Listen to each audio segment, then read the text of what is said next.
Thank you very much again, and I would like to give the floor to Elise Glass on behalf of FernUniversität Hagen, and the floor is yours, Elise. Yeah, thank you very, very much for this warm introduction. We already talked before, and we were, so from my point of view, I was astonished that Balázs actually had many connections also to my studies. He's been working also at Humboldt University with a classical adult education setting, with Ruth Giesecke and Eiger von Hippel, where I studied as well. So I found that was really nice. And I thank you for the opportunity to speak today, also in an international setting, which is really, really nice for me. And I hope you enjoy my presentation. I will start now by showing it. Just a second. Here you can see the FernUniversität. That's our campus. Today I'm in Berlin in the regional center of the FernUniversität. So we are all in different places today, but joining one topic, which I really, really like. It's called Pedagogical Professionalization through Higher Education, Theoretical Perspectives on Reflective Student Learning. So just to give you a short impression, just one button. Oh, it doesn't. Funny how, oh, now the slide comes. It's sometimes it's really slow. Now come two. Okay, just one back. Yeah, so PowerPoint, or no, this is PDF. It's Acrobat Reader, some a little bit slow today. So just to welcome you and give you an overview, as we already talked before the recording started, what we'll be talking about today. So I will focus on adult learning in higher education. So this is the reference to the topic of adult learning. So I think students are adults and they are learning in universities. Then I will look at higher education as a medium of professionalization. So what is the role of higher education with respect to professionalization? And in detail, my topic is pedagogic, oh God, pedagogic, oh God, how do you spell it? Pedagogical professionalization. So in a it's really hard for me because in German we say pädagogisch, and okay. So if I stumble, don't be too hard. It's difficult to spell for me.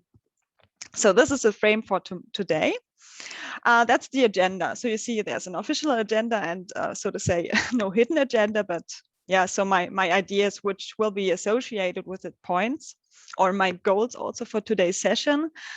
So in a very short point, I will give you the context. It's my PhD research project, just to give you an idea what it's about and how my ideas come, where do they come from.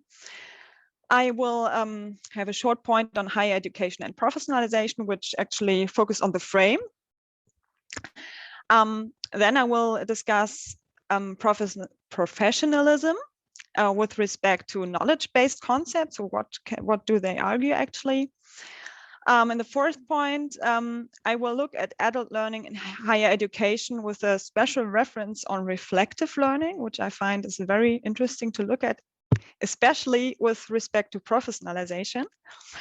And in the end, I will come up with one slide with conclusion and desiderata,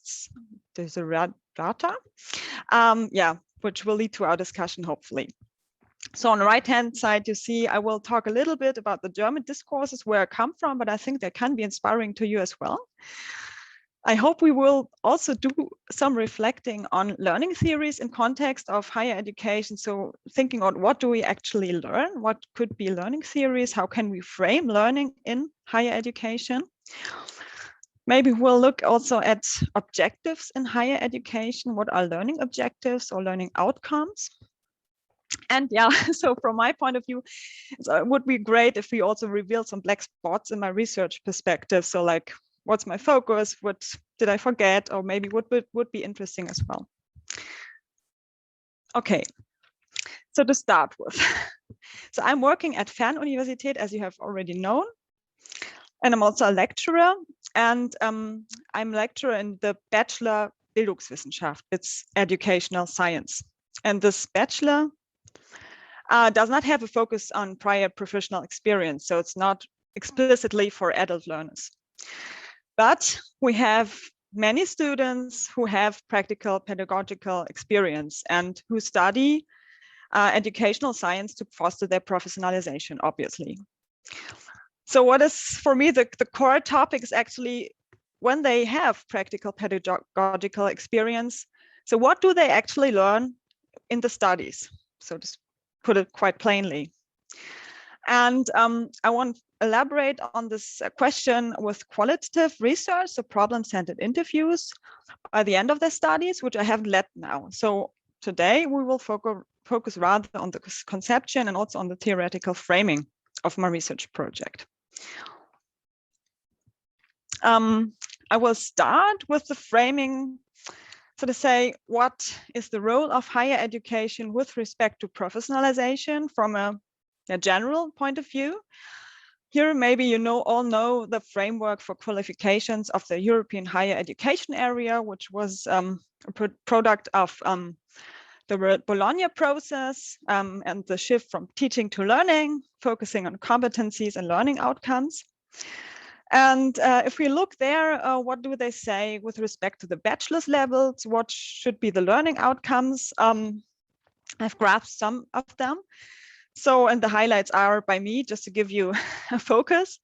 So I think it's interesting that they say, okay, there should be a professional approach to the work of profession or vocation. So it is, of course, a medium of professionalization, the studies.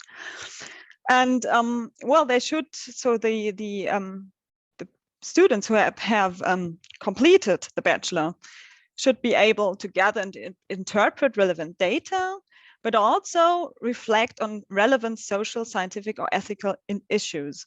And they should have developed learning skills, and so that they can study further and develop a high degree of autonomy. So that's the frame given for a bachelor's program. And next slide. So no wonder also in Germany, we have such a qualification frame. And I think they elaborated even further than actually the European frame. So they talk about an academic self-image, which is defined as an academic professionalism of graduates, which is kind of a strange phrase even in German. So I translated it, but no matter, it's strange in a way. So, and they elaborated further the point scientific self-image and professionalism with respect to the following points. So again, we have the learning outcomes. What should graduates of a bachelor's degree do or know? And so on one hand, they should develop a professional self-image that is oriented towards goals and standards of professional action. So they are not really prepared for scientific sphere, but rather really for working in a professional context, out of science, they write. They should be able to justify their professional actions with theoretical and methodological knowledge. I think that's an important point. So, and assess their own abilities, reflect, recognize the framing conditions of professional action. So what am I doing? What are the conditions? What's the meaning of the frame where I'm acting in? And also to critically reflect on their professional actions. So I think they elaborated further the aspect of being critical, being reflective, to justify one's decisions, to reflect on freedoms and context. So that's a general framing, which of course you can see if you look at definite programs, you see that they have been differentiated according to the subjects there of the studies, but this is the general frame. So I will already arrive at the third point, which looks at professionalism from a knowledge-based concepts, which means they look what is professionalism with respect to the knowledge that is required or that lies behind professionalism actually. So the first, the blue box, so to say, the blue table, is also a German-speaking concept, but I think it's quite general and it works quite well on a general level. So what do? They differentiate between 3 forms of knowledge. So on one hand, we have the practical knowledge. On the right-hand side, we have the systematic scientific knowledge. And in between is the professional knowledge. So that's, so to say, the sphere between the 2 extremes. And they say that professional knowledge is actually where you have 2 sides also of consideration. So on one hand side, you have to make decisions all the time. You have to act quick and decide, just do it. Yeah, that's what the practical knowledge also is activated. Don't think, do it. On the other hand side, the professional knowledge also covers the aspect that you have to justify your decisions. Yeah, and we all know, as we also see today, scientific knowledge always has to justify itself. You need the reasons, you need the background, and you need arguments. And professional knowledge is, so to say, the sphere that, yeah, on the one hand side, you can make decisions quite quickly on that basis. On the other side, it's always possible to justify your actions. It's not unreflected. You just don't do it. You know why you do it. So I think some people already think, okay, that's kind of also what Schön says with the reflective practitioner. So you can see many, and also Neuweg has elaborated on that. So that's one way to contextualize professional knowledge. So what can you see on the lower table, the orange one? Maybe I will just give you a short background information on that.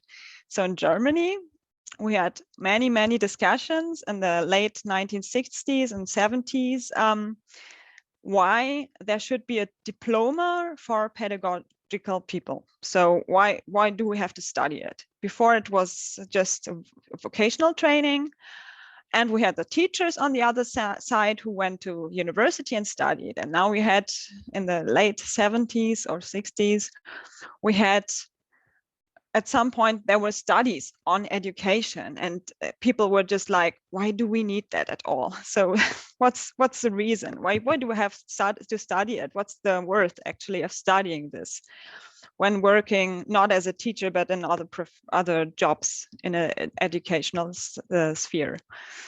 And there were many discussions in the pedagogical sphere framing this irritation. Why do we need to study it? And here you can see some of the results, actually. So they tried to differentiate also different pedagogical knowledges or forms of knowledge. And as you can see as well, of course, it's pretty close to the professionalist concept you see above. So it's actually almost one-to-one. So they say we have an everyday pedagogical knowledge. We have a scientific knowledge on the other side. In the middle, we have this professional pedagogical knowledge, which has both aspects in it. And as you can see, well, there have been also some developments, which I will not elaborate on, but I think it's quite interesting to see how many there was already thought upon. What do we learn? What's the basis? Why do we learn it? What's the outcome of studying educational sciences? So we have, again, the professional knowledge base, so to say, the base concept on the top. At the bottom, we have one further development, which elaborates really on the professional knowledge in context of pedagogy, education. So it differentiates further what is professional knowledge with respect to education. So this is rather new. It's from this year even. It's a try just to synthesize different concepts. And also, again, it's my own translation. So I think in the German version, it was even worse. So in German, we have just loads of nouns and it's all very complex. But just to give you an idea, we have on the left-hand side the reconstructive diagnostic knowledge, which is kind of the practical knowledge you have as an educator. Yeah, but it's reconstructing diagnostic. I think that's, yeah, it's a new way to focus. On the right-hand side, you have again the scientifically based justificatory knowledge, which means you have knowledge to justify your actions, and it's scientifically based. You just don't say, well, it works like that, I can tell you why. You can say, what's the theory behind it and why it is correct, or maybe what are the other options. Yeah. And in the middle, you have this kind of critical reflective knowledge, which from my point of view is not really clear, but we will see that later.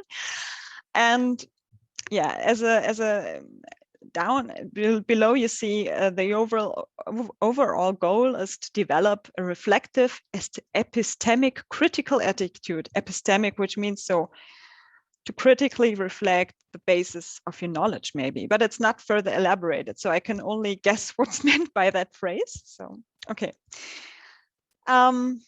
So just to give you a short backdrop and some, yeah, PowerPoint artwork. So when I look at these concepts, I think it's pretty obvious that we always talk about knowledge. So it's knowledge. Yeah. So knowledge is, for me, is something that you have actually. So it's kind of yeah, something you can put in your backpack and go around. But I'm not quite sure how can you get it. We know, we learn. It's clear you learn knowledge. But I think the perspective I've shown so far just lack some kind of basis on how we learn actually. How can it be grabbed more, yeah, with a special focus? And it's quite static. So knowledge is knowledge. So doesn't really move or develop really.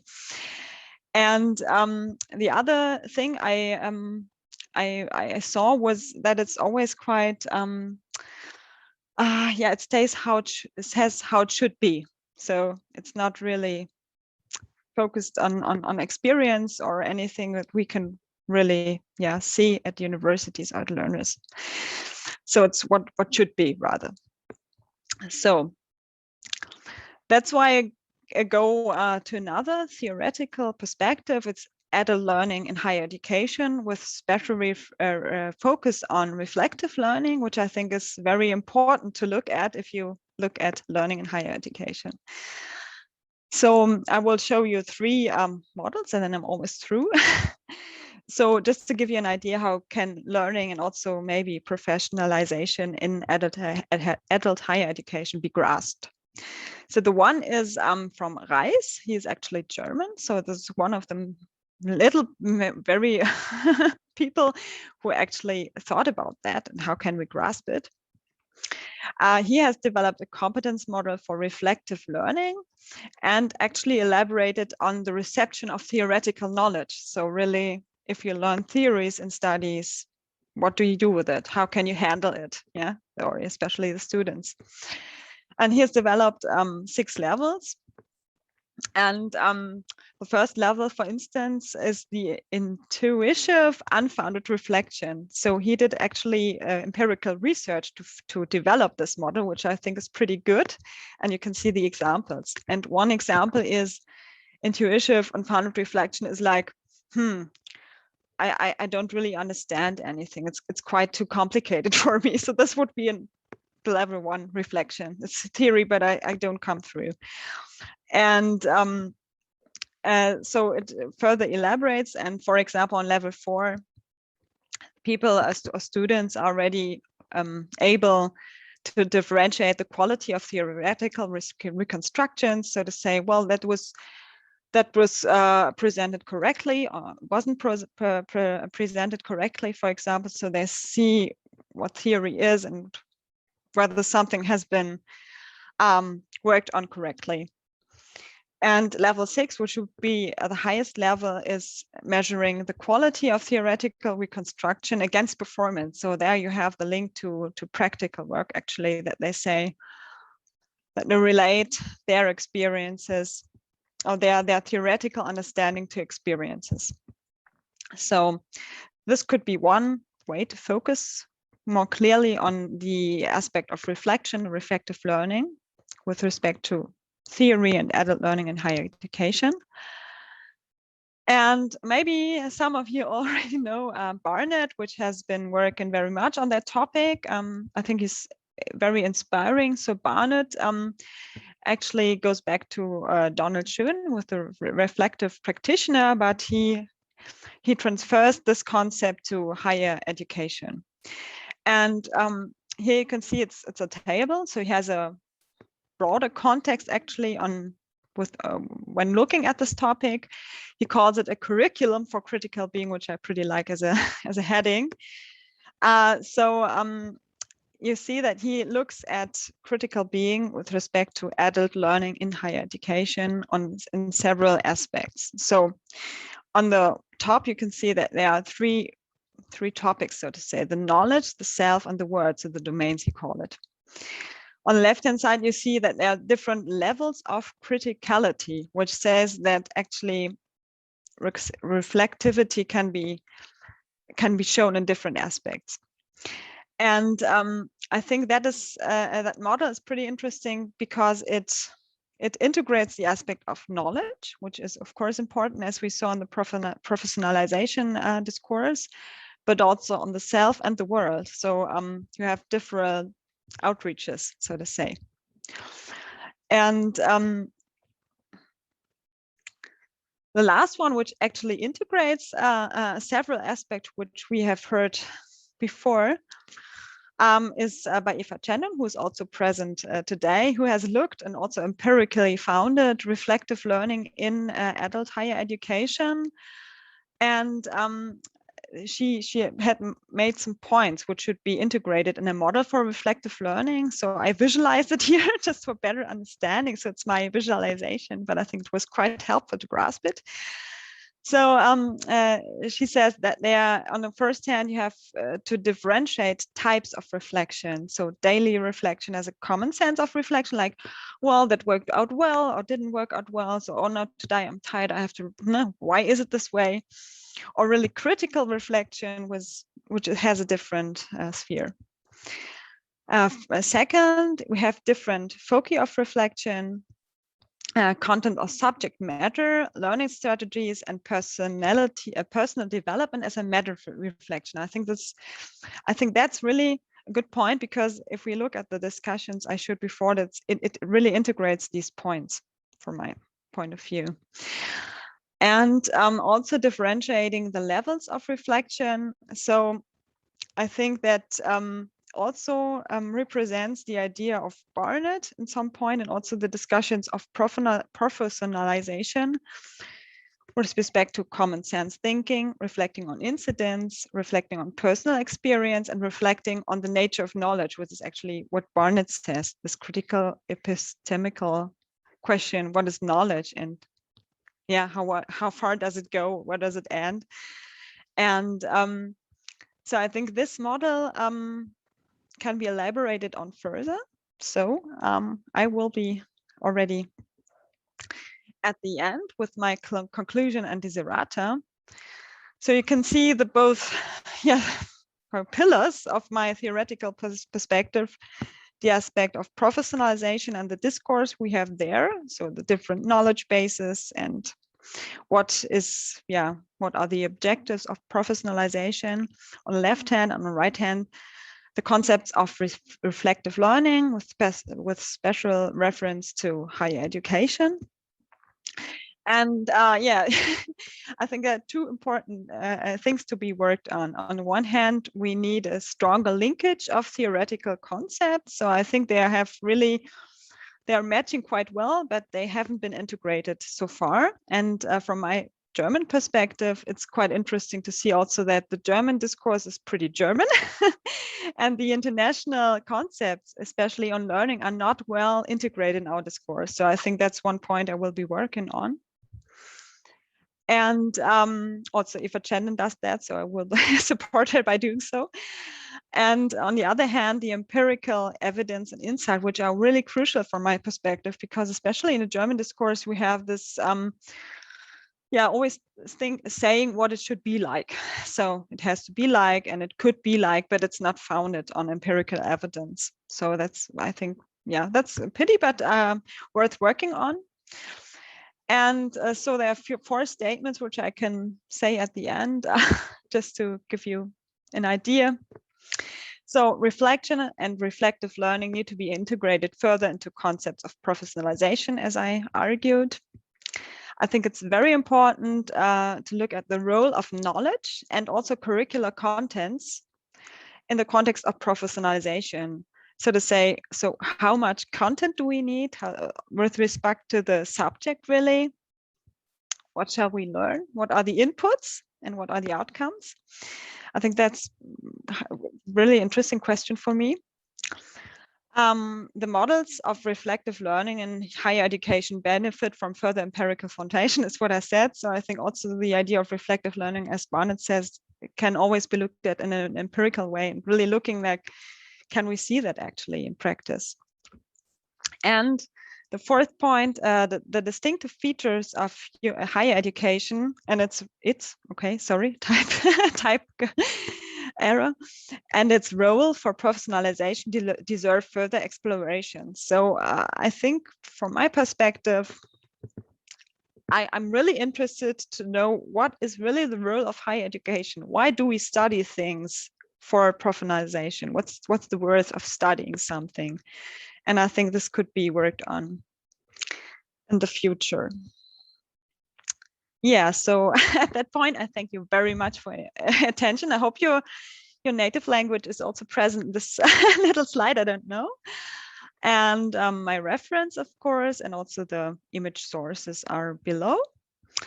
But I will go back maybe, yeah, to the conclusions. And yeah, I'm happy to hear your impressions on maybe also your, yeah, practical experiences. And thank you for your attention. Thank you very much, Elise. I think it was a very interesting presentation, very, very technical for me because I'm not a pedagogue, but very interesting. And well, I listen with attention, but I was just wondering if what you are calling professional knowledge is what I would have understood as experience, basically. And of course, I think it's a key issue of learning and knowledge. But is this what I understood?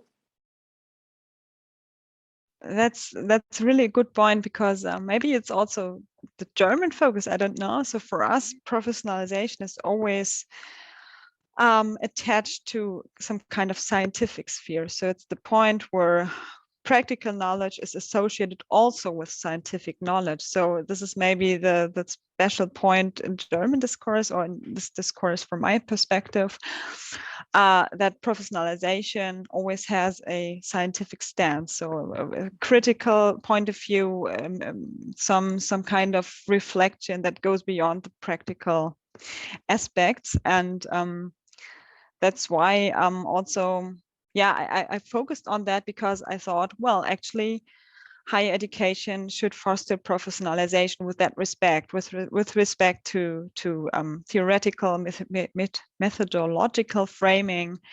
And so, yeah, so that's maybe from my point of view, the understanding of professionalism.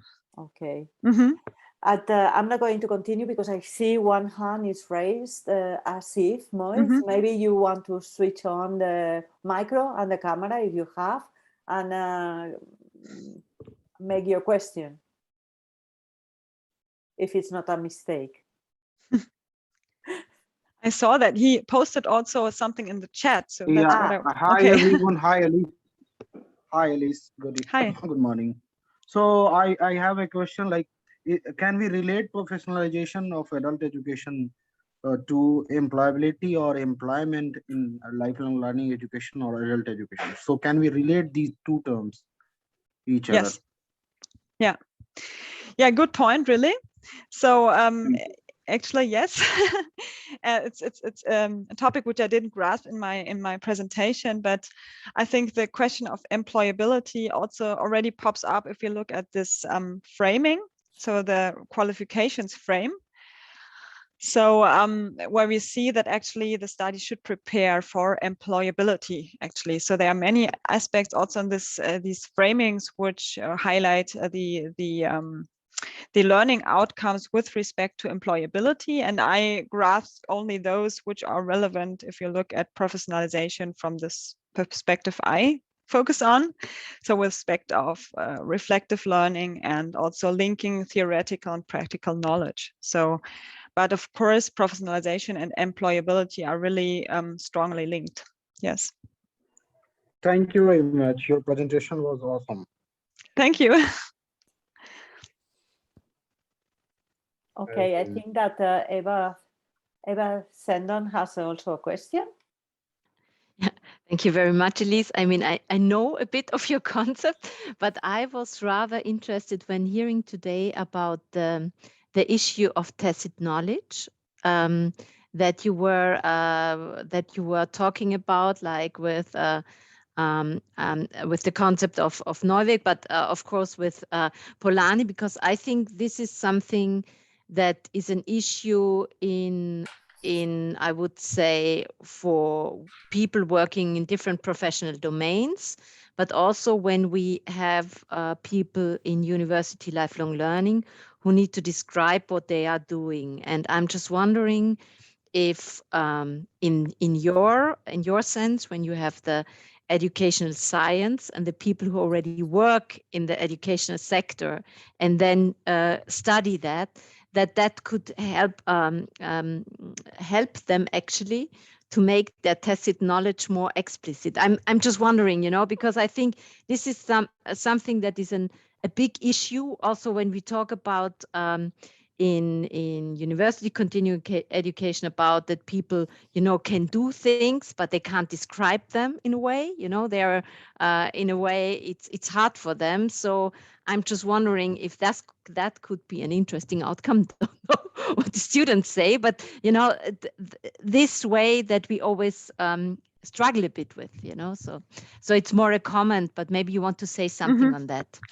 Yes, thank you very much. That actually highlights a question which I have on my discussion slide. It's the question of how much knowledge do we have to put into the studies. So like you need to know this, otherwise you can't work. No, it's definitely not that way. They know a lot and they can work already. So they have professional experience and they do great jobs already. So I know their context to some extent.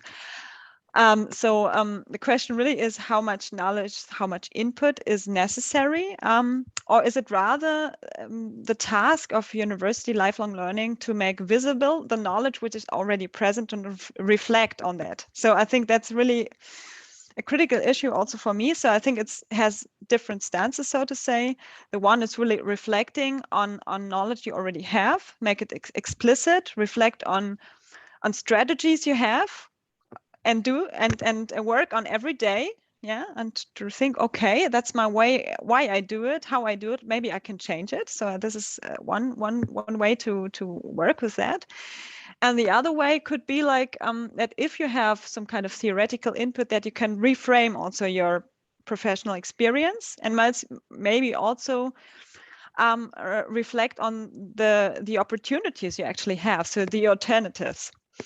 And maybe just give you one interesting insight. So I have these learning blocks with my students. They have to write something on their practical experience. And one said, with regard to the motivation for studies, she said, well, I've been working so long in a kindergarten, and I always felt like there's missing something. So she couldn't say what, but there was missing something. And in discussion with the parents, she couldn't really argue very well. So I think that was an interesting point also, that it gives you also some kind of security in a professional sphere if you have studied, if you have more background knowledge, and to argue in a better way. So I think that was an interesting point of view as well. Mm-hmm. Thanks. Yeah. Yes, I think that Cristina Paulos is there waiting. Cristina, yes, we want to see you. Thank you. Hello.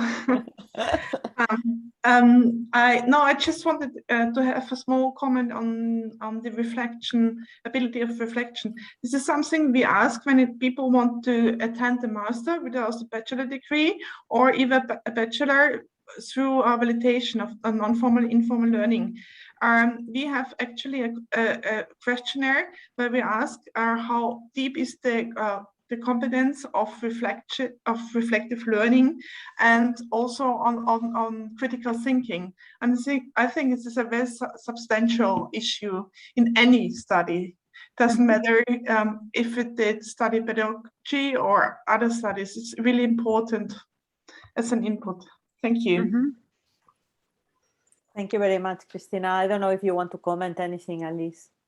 I just was wondering, because I think that's really, really interesting, but so I will maybe ask afterwards just what are the concepts and what are the ideas behind it, because I think that's a very interesting point for my research as well. So thank you for the input.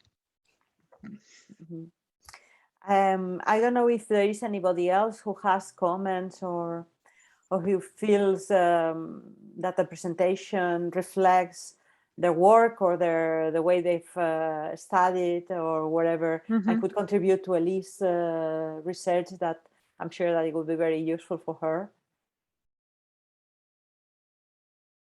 Yes, thank you of course. So I think one central point for me was really to as you said, professionalism. That's something practical, and the concepts I have looked at, it's not merely the practical aspect, but it has to have some kind of reflection and basis. And I think that was an interesting point. And maybe I think it's quite interesting, because I was kind of a regular student. So I went after school, I went studying educational science. So for me, I don't have the experience doing my studies with prior experience in that field of research. But I really, I'm always thinking about the question, how much input do we need? So in order to be successful. So what's the balance between input and reflection? And I think that will be, worth looking at in the future as well. So, and I'm very looking also to my research, actually. So as I say, I always grasp some aspects for now, but I think, this is a good hint or good perspective, a good idea. How students argue why they are doing the studies, for example, why are they doing it? What's the worth of it, so to say? And yes, so from my lecturer perspective, I always have to reflect myself, actually, because I know there are so many contents which are interesting, but what is really helpful with respect to a learning outcome? I think that's so how much input do they need, and can they work on, and what really helps them to go further and be successful. I was just thinking, Elise, it's sometimes if it's a matter of the quantity of input that you have to learn or you have to present to your students, or if it's the quality of the essence that the students keep with them, what is important. I don't know if you understand what I mean. You can actually give a lot of input, but if the input goes through it, it's not so important. What is important is the essence that remains there, and how this essence is used afterwards. So, well, I don't know if that makes sense to you.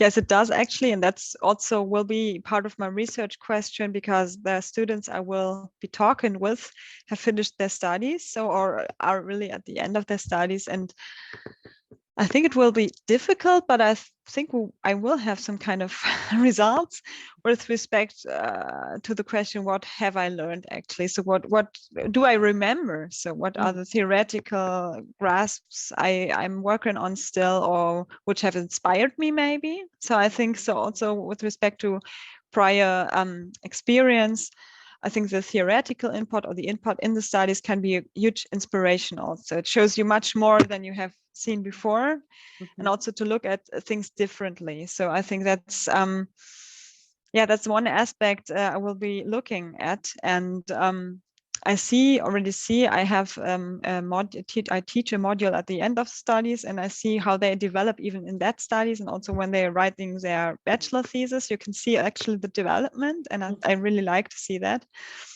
how they actually are working with theories, how they use them, how do they understand them. Yeah. And Yeah, very good.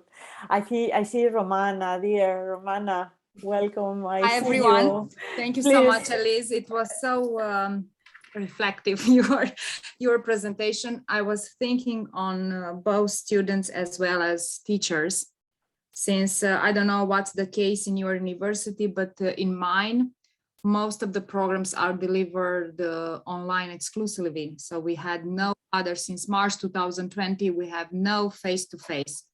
And what we discovered through our work with our colleagues, because first of all, we managed to deliver some webinars in order for the teachers to survive digitalization and all the technology.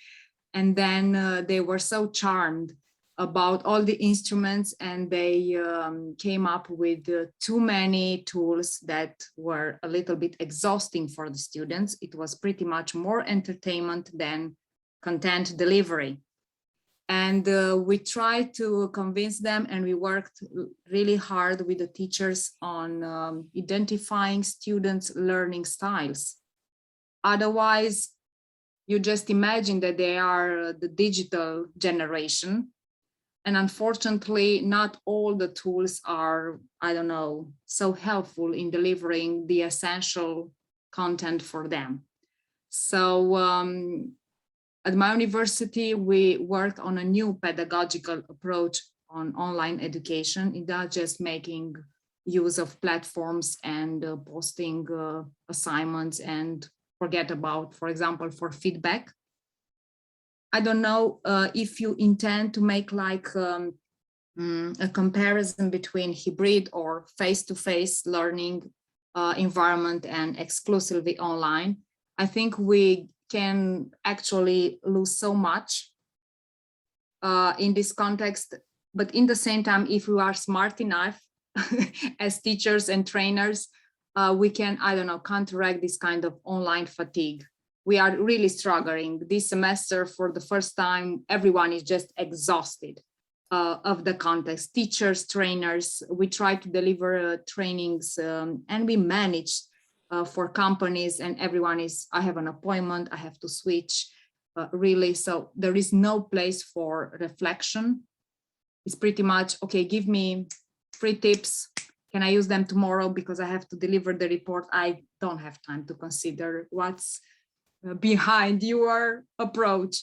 So if you consider in your research comparing this, let's say, new form of teaching and learning compared to the so-called all normal that probably we won't return to. Let's call it classical. Pessimistic, but I'm a little bit. Thank you so much. It was really insightful. Thank you so much. Yeah, thank you. I'm happy to hear it. It's actually a good question. So I come from a presence university, so Humboldt University, and I did all my own studies. I did all my seminars in presence, so I'm really old school. Now I'm working at FernUniversität, where we have only distance education. So that's actually the frame I'm working in. I think it works quite well, but all the students are used to it. So they knew what they are starting. When starting the studies, they knew it was this way. So it has always been. So, but the interesting question I'm already have thought about was really, do I need some kind of comparison group? So are the FernUniversität students different from other students who are on a regular university?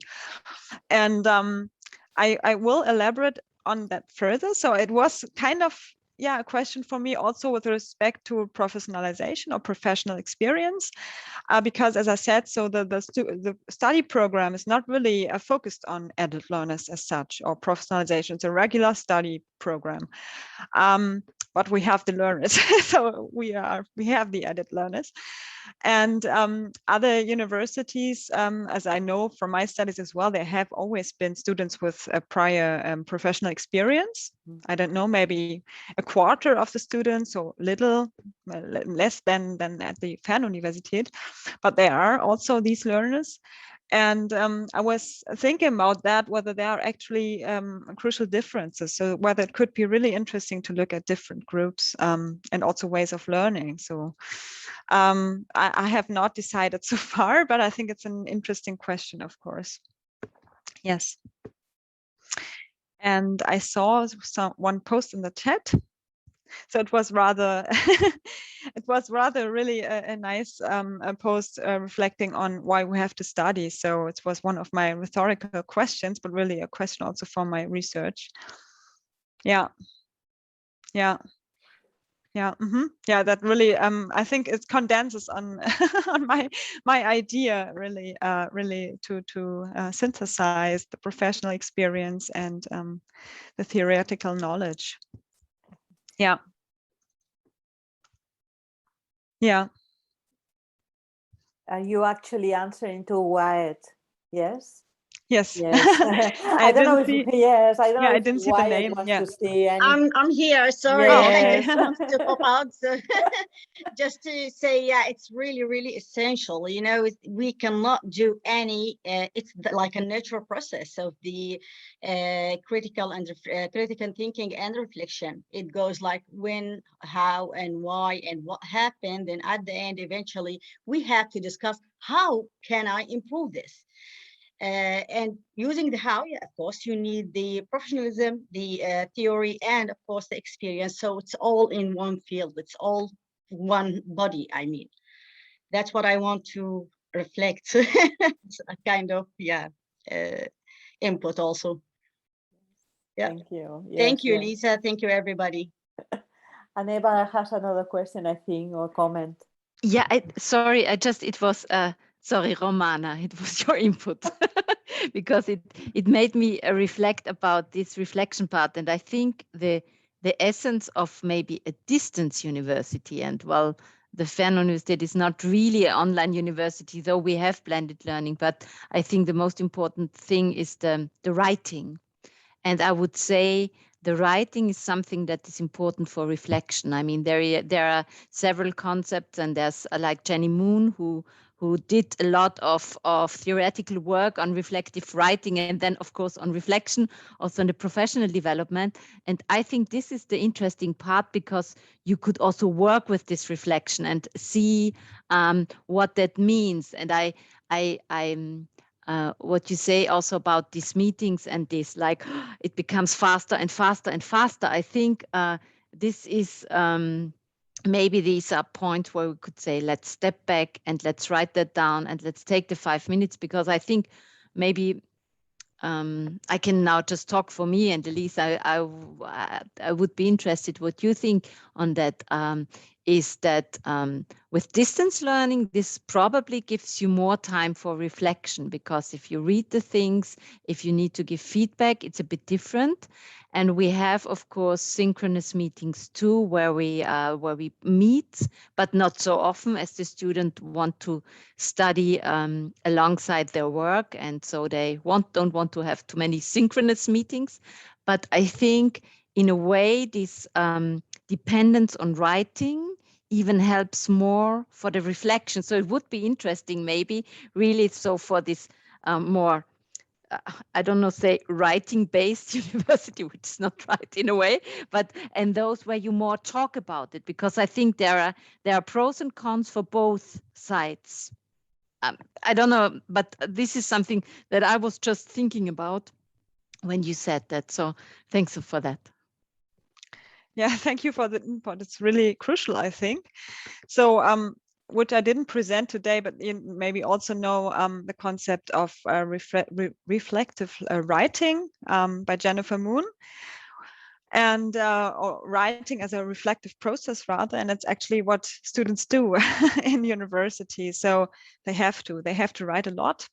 Not always reflective, you know, those classical theses are really kind of scientific, and it doesn't integrate much personal experience, which has to be improved, of course. But so I think really different ways to reflect. So of course, group discussions can be very reflective. So you can trigger off so many insights as we do today as well. So it's very inspiring for all of us, hopefully. But really, the mode of distance is also distancing oneself from the practical experience. And the students at FernUniversität, they do have a lot of time to flexibly put it how they need it. So they have really little dates. And I think some students really profit from that they can say, oh, I need another semester to work on that, or I need a little more distance, or I have other problems at the moment. So they take the time they need. And I think also the time for professionalization is of course longer. So there's the studies often take like, I don't know, in the bachelor it's actually 3 years, but they study 6 or 8 years. So it's a large time of their life, so to say, which gives them also the opportunity to develop quite a long way by the end of their studies. And so this could be maybe one side effect actually of the Fernstudium, as Eva said, that it offers some opportunity from distancing oneself from the from the actual problems maybe also. And when does learning take place actually? So when we are in the room of the seminar, or when we write something, when we are at the train, so when do we reflect actually? That's when do we learn? Also, what do we learn and when do we learn? I think that's an interesting question. So it can happen at many places at many times, and can be framed by different situations. And it's hard to say whether there are huge differences between the distance learning and the presence learning, so to say, university. So it would be interesting to look at that in the future. Totally, I think it's totally true.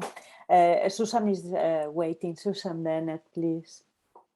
Oh, thank you. Elise, that was wonderful. I really enjoyed it. And I love talking about reflecting as well. And my program went online, after March 2020. And so I think often we don't afford ourselves the luxury, to take the time to reflect. And so I normally always have assignments where they're graded, where students have to reflect, and they're masters and doctoral students. And so they formally write, but something that I really noticed that they seem to like in the online learning is their video reflections. And I know last year I spoke a bit about video feedback and everything, but just the other day, one of my students, he's online and he's based out in California. I'm in Florida. And he did a super reflection journal, and he had the choice. He could have either reflected in writing or talking. And I was thinking, oh gosh, he's going to have to write all this down. But he's got his video to go back to. But it was just so nice listening to his reflection, because it really came from the heart, and he talked about what he was learning and feeling. And it was just a lovely way to observe that, and so I thought, gosh, that's great. And so I was thinking maybe I should try and maybe force, and I hate to say force, but encourage strongly some more, video reflections like that, because it was really very well done, and I do it a lot with my students, but not many of them seem to like to do it. But when I heard his, I just thought, wow, that's very, very reflective, and straight from the heart. Yeah. It's a reflection, but it's also self-noticing, no? It's noticing everything that you are doing and how you are doing and why and what is affecting. Yes. And I'm the worst culprit, really. I mean, I don't give myself the time to reflect, and I know I should. I'm telling everybody else, okay, take the time to reflect, and forcing them with an assignment. And I need to do that myself, just take time at the end of the day and make some notes and reflect. That was a great presentation. Thank you, Susan. Not sure if Elisa has any comment right now. If not, Christina Paulus maybe. No, just the last comment. When Susan, when you just talked about it, I remember that actually reflective learning and discussing things was the start of universities in Greece. This was the gymnasium. This was actually the only sense going to the gymnasium was to learn to be reflective and to discuss things. And I think we should not forget that. Yeah, just a final remark. Yeah, thank you very much, Christina. Elise? Yeah, that was a great comment to to close today. I'm afraid, no, that was really, I liked both statements so far. So as Susan Dennett says, is actually what I'm also really looking for is the interviews, because this will be reflective talking. So we will take our time, and there will be some kind of guideline for my interview, but I will keep it in mind. And I really have the impression when we talk about things and just come into a discussion, there are many things that are really coming up at this moment. So I think it will be also for the students hopefully helpful to reflect upon their studies, which they usually don't in that respect. So I think great that you're doing this video. It's a good idea as well. So I can only say that I think talking about something is really a helpful way also for reflection. So talking with oneself, maybe even. And the role of university, I think that was a good reference to the past, which I didn't have in mind so far. It's good point, really. Looking back to Greece and discussions. So nice discussion and so many nice comments, and I hope they were useful for you, Elise. And I don't know if there is anybody else who wants to say something, but I take the very brief opportunity to point out that we have, apart from European Union participants, I would like to highlight that we have Russian participating, Oleseya. Thank you very much. And of course, Susan, thank you so much from connecting to us. But we also had an Indian person. Yes, hi, Royo. Hi, Cam. Okay. So that's so nice. We are reaching out of our own borders. Not a lot of people, but very interesting participants. So thank you very much. Glad to be here. Thank you very much, guys. Yes. And now what I would like to do before you all go is I'll share the screen for a second, because I would like to tell you what is happening tomorrow. And tomorrow we will have a panel of discussion. We'll have some presenters of this week. Elise will be there again. Thank you. And then we'll have, I think, Carmel and Paula, and I'm not sure if Vanessa and Regina or only Vanessa, but also we'll have Brikena from the Lifelong Learning Platform, Heribert from, I don't remember the name of the organization that he leads, Alexandra from EAA, and probably also Sabina Smith-Love. So the appointment is at the same time. We will send you at the end of this session today the link for tomorrow, and I hope that everybody can join us. And tomorrow there will be a few questions at the beginning, and then we'll open the floor to all the participants to contribute. So thank you very much to everybody, and I look forward to seeing you again tomorrow. Thank you very much. Yes, thank you for the moderation, Carmen. See you tomorrow. You are welcome. It was easy. Thank you. Bye.